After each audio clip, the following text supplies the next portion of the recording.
In this video, I'm going to be talking about how do mission and vision relate to a firm's strategy. And having worked with several companies as a marketing consultant, I have learned a lot about how those companies plan for the future and create a vision for their company. And we're going to dive into the details right after this.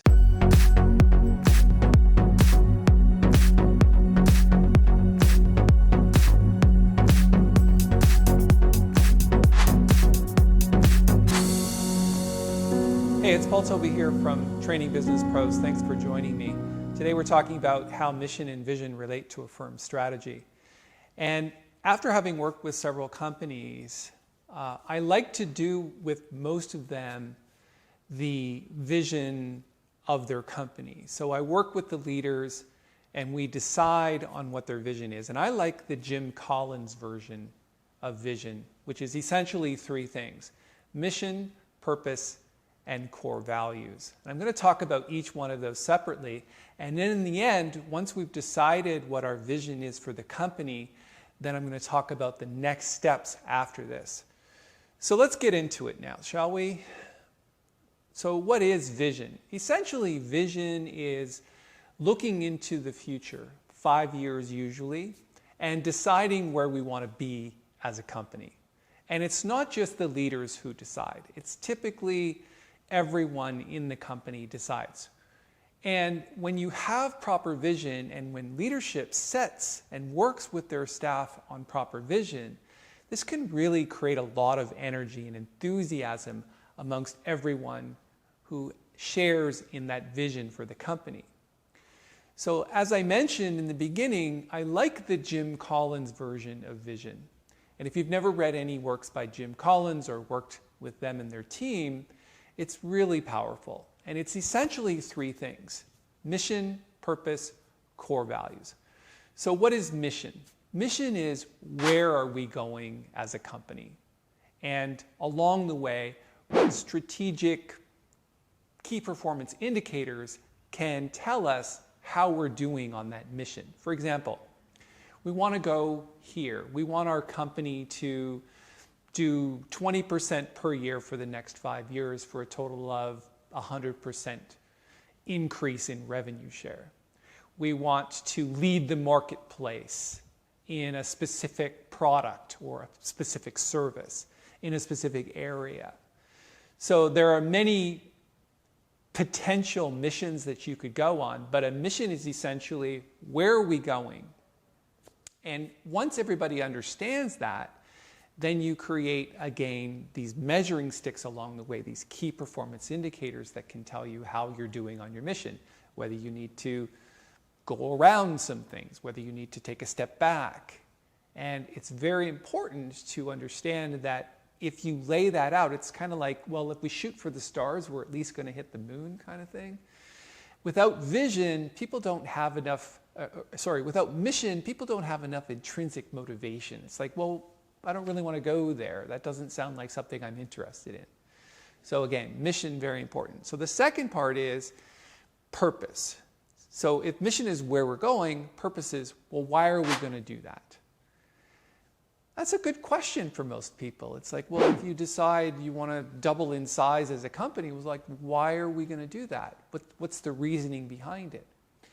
And purpose is essentially, as a company, if you decide to help in a specific area, how does that purpose of helping those people or helping that sector intrinsically motivate us as the participants in that mission? So if you look at perhaps the mission to the moon, there was approximately 400,000 people who were involved in that. It's like, well, why are we going to do that? Why are we going to the moon? And I think the purpose was so that we can prove to ourselves as a human race that we can get there, that we can reach beyond what's possible and go for it.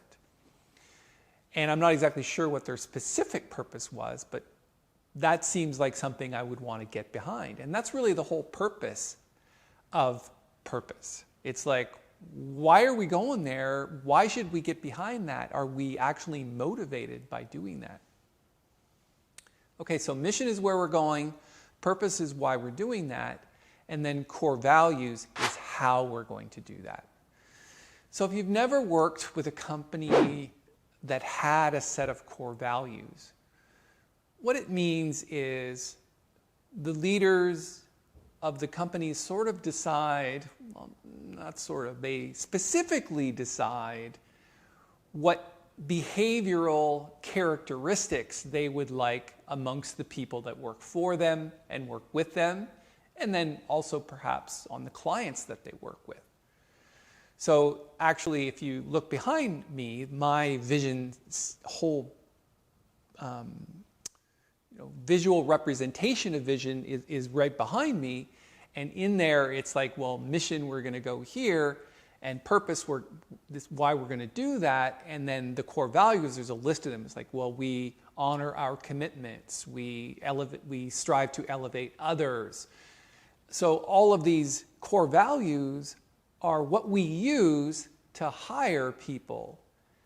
It's not just based on skill. In fact, if you just hire based on skill, that's not a good way to go about it, because you don't really know the personalities and the behavioral traits and the core values of the people that you're hiring. Typically, if the core values matches, especially in an interview, and you talk about this, for example, you could say to a potential hiree, well, one of our core values is we honor our commitments. Can you tell me in your last position how maybe one of your colleagues didn't honor their commitments, and what did you do about it? What was the outcome from that? And it's very hard for them to make responses up on the spot. If they just say, well, I like that one, that's not really someone who's living proof that honoring commitments is part of their existence. Core values sometimes can be taught, but in most cases, people are coming to the table with them. That's what they got when they grew up from their mentors and peers and family and previous companies. Over time, they develop their own set of core values.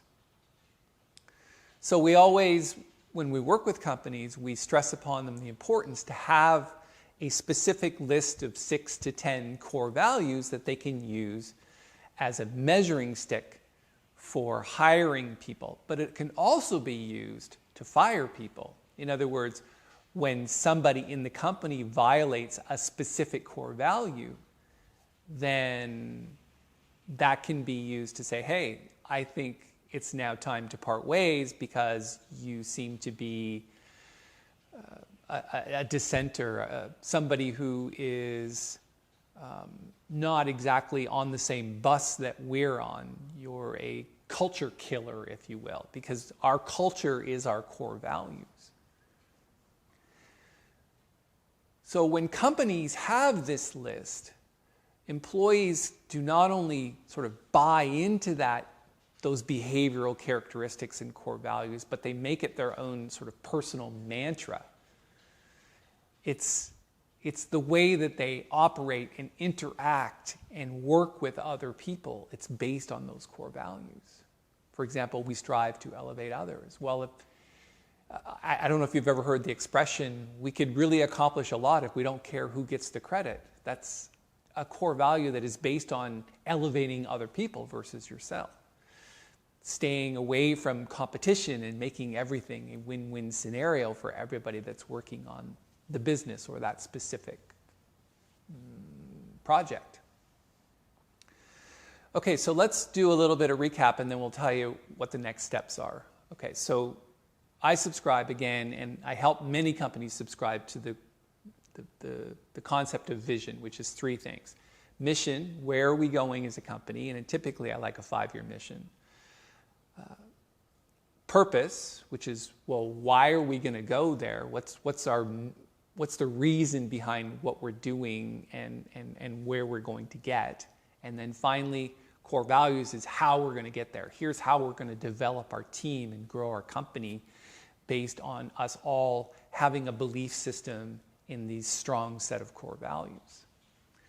Okay, so now that you have a vision, and again, it takes some time to create that. It's not something that happens overnight. Usually when I work with companies, it's over a 2-day period, sort of 9 a.m. to 5 p.m. over 2 days, and working with company leaders and middle management and just drafting vision. Once we have that, then what I always recommend is we take that and we now move into a marketing strategy, right? It's like you can't double the size of a company without reaching out into the marketplace and finding high priority targets that you want to sell your products and services to. And in our next video, we're going to talk about the inside advantage strategy, which is a really good core strategy for small business and medium-sized business, and probably large businesses as well. That's not my core expertise. I don't typically work with large, multinational companies. I'm more small, medium-sized enterprise. So this marketing strategy is going to work really well. I want you to check that video out, and it's going to be awesome. So the inside advantage strategy, marketing strategy for small business. So great. If you like this video, all I ask you to do is give it a thumbs up. It's a relatively new channel here on YouTube, so that'll really help us out. If you want to subscribe for this video and more videos just like this one, I'd really appreciate it. And any questions or comments that you have about vision and this specific video or any other videos that you'd like to see, please write them below in the comments section and I'll be sure to get back to you. Thank you so much for your time. We'll see you next time.